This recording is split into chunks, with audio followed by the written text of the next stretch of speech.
Bon, pour ceux qui ont vu le daily d'hier, qui est en fait le daily d'il y a 10 secondes pour moi, sur en fait les questions du vendredi, qui sont arrivées le samedi, je fais ce fameux daily bonus sur trouver un bon partenaire. Bon, les amis, la chaîne secrète, je suis ravi de vous retrouver. Ça n'a pas changé. Moi, c'était il y a 10 secondes que j'ai fini le daily. Vous avez 24 heures de différence. On est 187 abonnés sur cette chaîne secrète et je publie des daily sur tous les sujets. Bon, j'avais envie de faire un daily sur trouver le bon partenaire. Alors, trouver le bon partenaire, ça ne va pas être niveau business, ça va être plutôt niveau couple. Voilà. J'ai envie de vous dire ça parce que je m'appelle Guillaume, j'ai 37 ans. J'ai rencontré ma femme, oui, je suis marié, il y a à peu près 10 ans. Et on a eu 2 enfants, et là on va avoir un troisième enfant. Et je vous avoue un truc, c'est que on est de très bons partenaires, ma femme et moi. Jusqu'ici, ça fait 10 ans qu'on est ensemble, je ne sais pas ce qui va se passer à l'avenir, je ne suis pas Nostradamus. Mais s'il y a un truc qui se passe bien, c'est notre équilibre au quotidien. Et je vais vous dire une chose, c'est pas une question d'illusion ou quoi, elle n'est pas là pour vous le dire. Donc c'est un peu compliqué, elle a peut-être un autre son de cloche. Mais moi, je suis quelqu'un, je pense, de difficile à vivre, parce qu'en fait, je travaille beaucoup et je donne beaucoup de temps au travail. Bon, je vous donne un exemple. On est samedi matin, il est midi, j'ai encore travaillé. Je travaille environ 10 à 12 heures par jour, je suis dans la tech. Donc j'aide des entrepreneurs, des entreprises à créer leurs produits, leur marketing, à le vendre et tout ça, etc. Donc je fais de la production, je fais du management, je fais du conseil, je fais des ventes, un peu de tout, d'accord? Donc en fait, j'ai beaucoup de partenariats un peu partout. Et en fait, je passe énormément de temps à ça. C'est ma vie, les amis, c'est ma vie, c'est ma vie. Et imaginez quand vous êtes avec une femme et que vous lui imposez ce rythme de vie-là, mais en fait, vous sortez pas le jeudi soir, vous sortez pas le vendredi soir, vous n'allez pas au restaurant, vous faites pas grand-chose. Hein, ça paraît pas sexy. S'il y a des femmes qui regardent ça, elles s'imaginent pas être en couple avec quelqu'un comme ça. Et c'est normal, je vous le dis moi-même, je m'imagine pas être avec une femme qui aurait ce mode de vie-là. Malheureusement, c'est le mode de vie que j'ai adopté depuis des années, plus de 15 ans que je travaille. J'ai commencé, j'étais étudiant en lettres modernes, je gagnais pas ma vie. Je gagnais pas du tout ma vie. Et en fait, c'était pas du tout un objectif de gagner de l'argent. C'est assez marrant. C'est-à-dire que je me disais, bon, si un jour je trouve un job à 1500 euros par mois, je serais très heureux. Ce qui peut être vrai. Ce qui peut être vrai. On peut très bien gagner sa vie avec 1500 euros par mois. Enfin, c'est questionnable. Hein. Ça, c'est un autre sujet. Mais et être heureux. Et en fait, la vérité, c'est que je suis tombé dans le web, en fait. J'ai bossé dans le web. Parce que ça faisait des années que j'étais sur l'ordi, même si j'étais en lettres modernes, ça faisait des années que je faisais de l'informatique.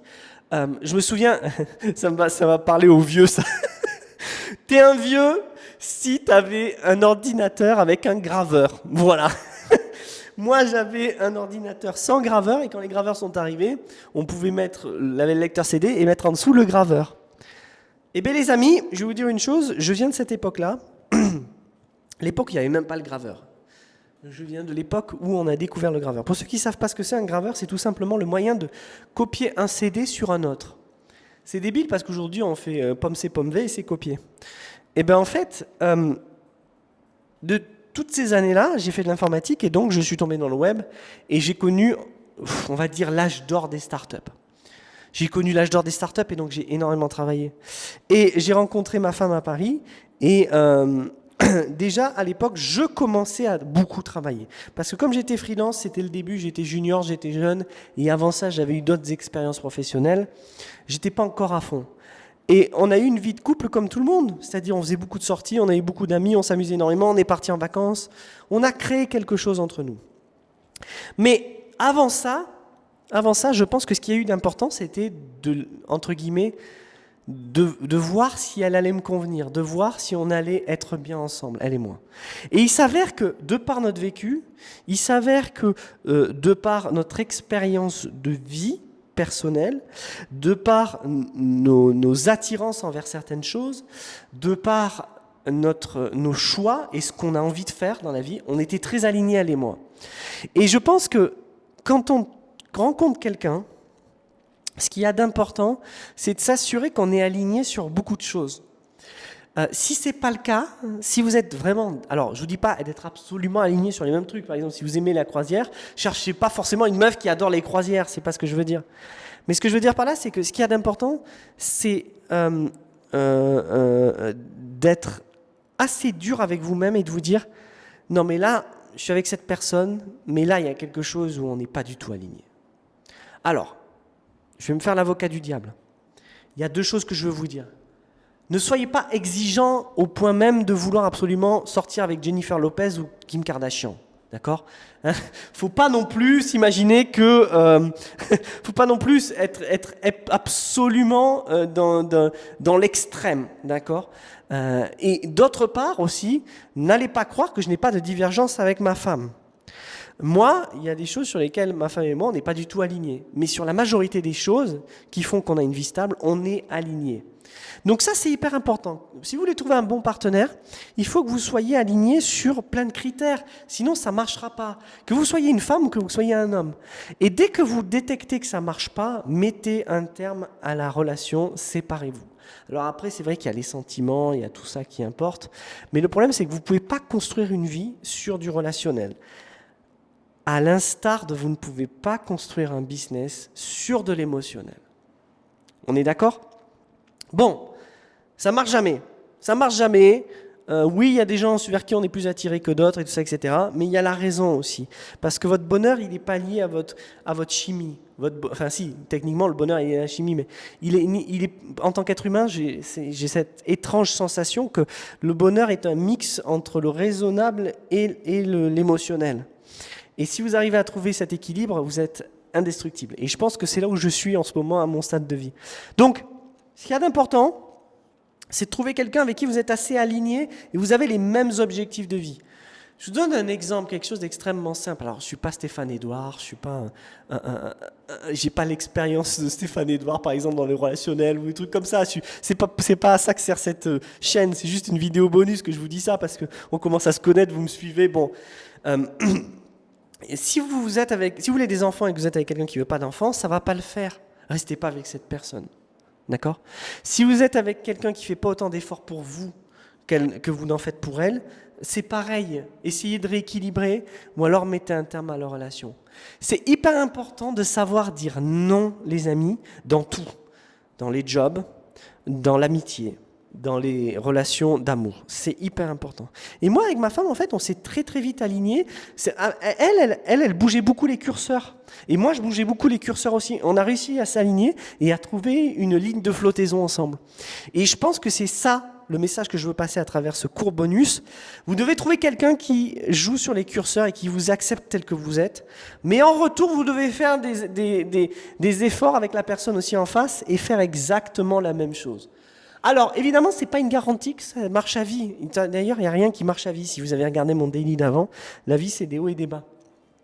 Mais je pense que c'est l'essentiel, c'est le minimum pour que ça puisse fonctionner un minimum. Voilà, c'est la seule chose que je dirais pour trouver un bon partenaire.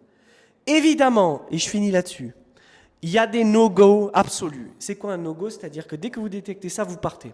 Si cette personne vous met mal, si cette personne vous manipule, si vous vous rendez compte qu'elle vous ment, si vous vous rendez compte que vous n'êtes pas heureux, si vous vous rendez compte qu'en fait vous perdez votre temps, si vous vous rendez compte qu'on se fout de votre gueule, vous vous cassez immédiatement. Je ne veux pas savoir.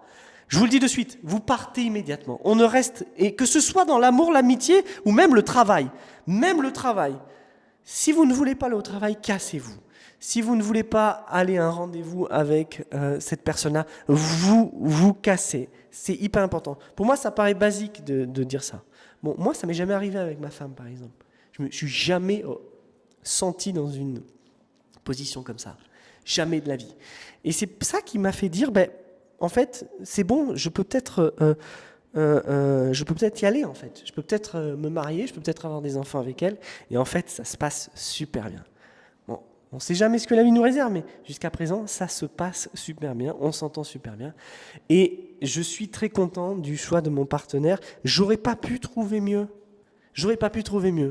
Et je vous avoue que j'étais pas sûr de moi. Je vous avoue que quand j'ai rencontré, je lui ai dit, elle le sait, car ce daily, c'est un peu dur, vous avez trouvé ça un peu dur, mais c'était pas le coup de foudre. Je me suis pas dit, c'est bon, c'est elle. Ça n'existe pas, ça. Ça n'existe pas. Et je vais vous dire même un truc de très contre-intuitif. En général, quand vous avez un coup de foudre, c'est exactement comme l'immobilier. Quand vous rentrez dans un appart, vous croyez que nanana et tout, vous sautez sur l'occasion parce que c'est l'émotionnel. En fait, c'est une erreur. Vous vous rendez compte qu'en fait, il y a du bruit en haut, que les poubelles en bas sont jamais récupérées parce que vous êtes dans la mauvaise rue, que vous ne pouvez jamais vous garer. Voilà, il faut jamais partir sur de l'émotionnel, malheureusement. Il faut faire ça avec le cerveau et le temps. Il faut se donner du temps.